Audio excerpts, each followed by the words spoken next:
Hi everybody, hope you're doing well. This is just a very short information video about the upcoming classes, Bible and theology classes that we're starting in the next few days, just this coming Monday. In fact, 24th of August here at All Saints. I've been really grateful for a number of folks who've got in touch with questions, and actually their questions were so good, and the answers, I just thought it would be helpful, instead of typing out another big long email for you to read and it all looks really kind of daunting, if I just made a quick video just to address some of these questions which one or two folks have raised, because I thought the answers might be helpful to everybody. The first thing that I've realised, and this was kind of inevitable, I sent you a whole pile of very official looking paperwork and then this very official looking marking program, and now a number of you are contemplating doing classes like this for the first time. You've never been in a discussion group like this, you've never read books like this, you've never had to prepare things and notes and questions and all that kind of thing beforehand, and it all looks slightly daunting, and it's enough to make not just the students but some of the parents a little bit nervous as well. The first thing and most important thing I want to encourage you to do is not to worry. This is going to be lots of fun. It's going to be an exciting time. I'm quite sure of that. By God's grace, we're going to get to know each other a little bit better. We're certainly going to get to know the living God and his word a lot better. And as we do that, we will find our way through all of the new things that we're going to be doing together in these discussions. And the aim is not to be intimidating. The aim is just to spend the time in conversation together, getting to know the living God and his word a little bit better. That said, there are some specific questions that a few folks have asked, and I thought it might be helpful just to give a few answers to those, just to give you a sense of how best to prepare and to get the most out of these classes. The first thing somebody mentioned is the questions that I've sent you on the handouts to accompany the various courses: Ten Commandments, Calvin Institute, Introduction to Theology, and then the Eschatology class. I've sent you handouts and there are questions on them. Do you need to send those questions to me, or your answers to those questions to me? The answer is no, you don't. Those questions are just for you, to help you prepare for the discussions, and the answers really are for you to think about and make notes on, so that you're prepared for the discussions in class. So we're going to be talking about some of the things that are raised by those questions, and so if you've made some notes, those will help you to contribute to the discussions and to get the most out of them. Of course, if you would like to send me anything, then you're most welcome to do so. So if you've made a few notes on a laptop or in some other device, electronic device, in answer to the questions I've asked, and you think actually it would be helpful to send them to me, perhaps because you're a little bit nervous about sharing them in class, by all means do so.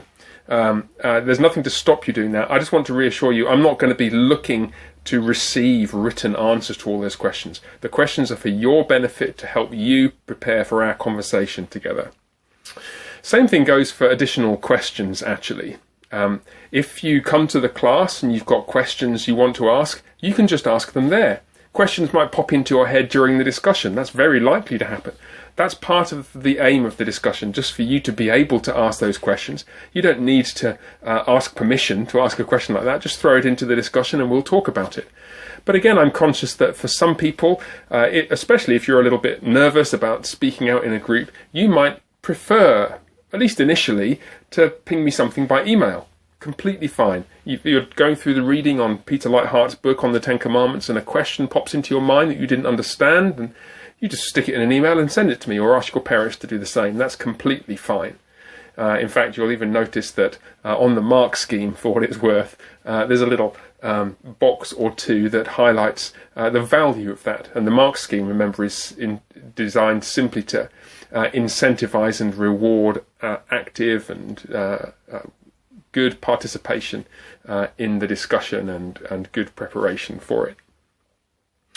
A couple of other specific questions. Reading out loud in class or in front of other people.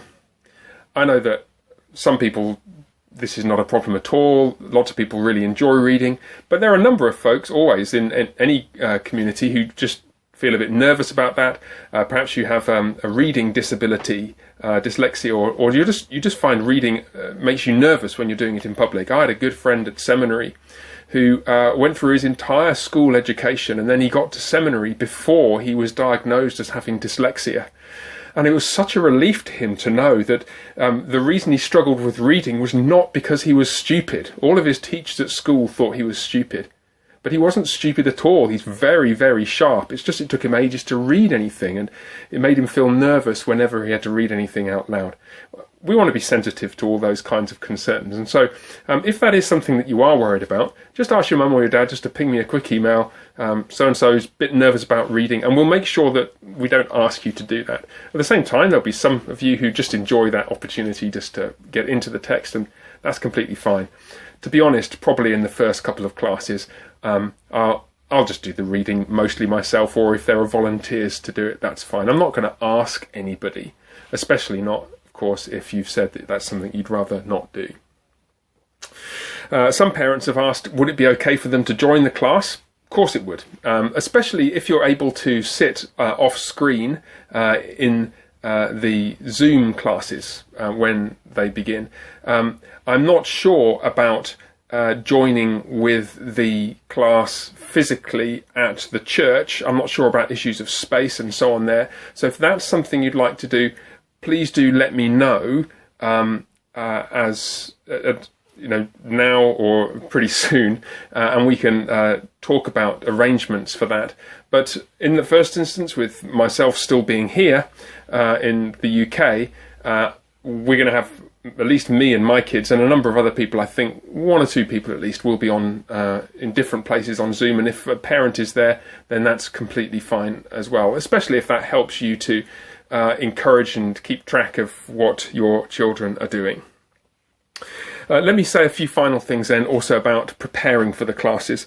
I'm only asking you to spend as much time outside of class preparing as you're spending in class. So for a class of 50 minutes, I'm only asking for 50 minutes preparation. If you find yourself thinking, oh, this is going to take me 4 hours, I'm not asking you to do 4 hours prep for one class. Just 50 minutes for a 50-minute class. And in general, at the end of each discussion that we have together, I'm going to explain exactly what we're planning to do in the next session so that you'll know what to prepare for next time. Hopefully that will make it easy for you to keep up to speed with what you're supposed to be doing. Having said that, of course, if we're meeting on Mondays and Wednesdays, those two classes are kind of close together, and so you might be thinking, oh yikes, if I finish on Monday and then I have a busy day on Tuesday, how am I going to get the preparation done for Wednesday? Especially if I want to start it a bit in advance, just the day before. Well, that's not really very far in advance, is it? What should I do? One helpful suggestion that one parent made actually was, why not think of each week as a whole unit and try and prepare in advance for each week. Think of the Monday and Wednesday classes almost together as a unit. It might be that you have a chance to slot in a bit of preparation between them as well. That'd be great. But if you think of getting ahead of the game for Monday and for Wednesday during the previous week, that'll ensure that you're always ahead rather than just struggling to catch up. Of course, if that preparation starts becoming too onerous, we'll soon spot that in the classes, and we'll be able to adjust the pace of the courses to fit what people are capable of. The aim here is not for me to rush ahead of everybody, it's for us all to move through the material together. Again, any questions about that, please do give me a shout. And there's one final thing actually a couple of final things, sorry about that, that's disorganised, isn't it? Preparation for the first class, just so you know what we're planning to do this coming Monday.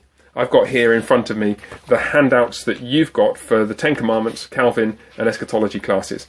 So let me tell you what I think we will get done during that class. Here's the Ten Commandments class. I'm pretty sure we will only do the first 5 questions on this handout, which are the questions on Lightheart's book, The Ten Commandments, the introduction, pages 1 to 6. We will start the next set of questions on Wednesday. next week. So like I said, you might want to get a little bit ahead of that, but for Monday we'll just be looking at those first 5 questions, 6 pages of reading. Hope that helps a little bit just as you're planning. Next up, Calvin. Again, we're going to be looking on Monday just at question 1, actually. There are some introductory issues. We'll just talk about Calvin more generally, or I'll talk about it and we'll raise some questions for us to discuss. But for Monday, it's just going to be question 1. And then Wednesday, I'm hopeful that we'll be able to get through questions 2, 3, 4 and 5, which is a bit more reading. But as I said, I'm not expecting you to spend 5 or 6 hours outside of class in preparation for it. If you spend 50 minutes, that's great. And we'll see what we can do with that. Just one other thought about Calvin. You'll see that in the handouts for that course, there are some themes for discussion with questions with letters next to them, A, B, C, D, rather than numbers. I'm not asking you to prepare anything in response to those questions. That's just an indication of the sorts of things we'll be talking about in the discussion. If anything does occur to you as you're glancing through the handout, that's fine. By all means, make a note on it. But I'm not going to be asking you to prepare anything. These are just the sort of questions that we could talk about together. I could ask about your diet of theological reading, or about how Christians suffer in the modern church compared to the ancient world, and you could give me your thoughts on that. That's not something you really need to prepare as such. And then finally, the eschatology course. Well, the first few weeks of this are really just a bunch of Bible studies, aren't they? And in the first session on Monday, I'm anticipating that we will get through the first handout. That's the study on Genesis 1 and Genesis 2. And then we'll be able to move on to the second handout in our second time together on Wednesday. I hope that's helped alleviate any nerves and clarify anything that was unclear. Thank you to those who've asked questions. It's really helpful to have that feedback. And if you have any questions now or at any point in the future, or anything you want to share with me, any comments you've got, any feedback as the courses develop, please don't hesitate. Just ping me a quick email and we can talk that way, or maybe just chat by Zoom or some other way. And we'll all be able to get the very most out of these courses together. Once again, to the parents, thank you for the privilege of sharing with you in this ministry to your children, and to the young people yourselves. I'm looking forward very much indeed to getting to know you guys a little bit better, and especially to digging into the scriptures and into the work of some great theologians of the past as we're looking at these books and other things together. So the Lord bless you, and I'm looking forward to seeing you very soon. Bye for now.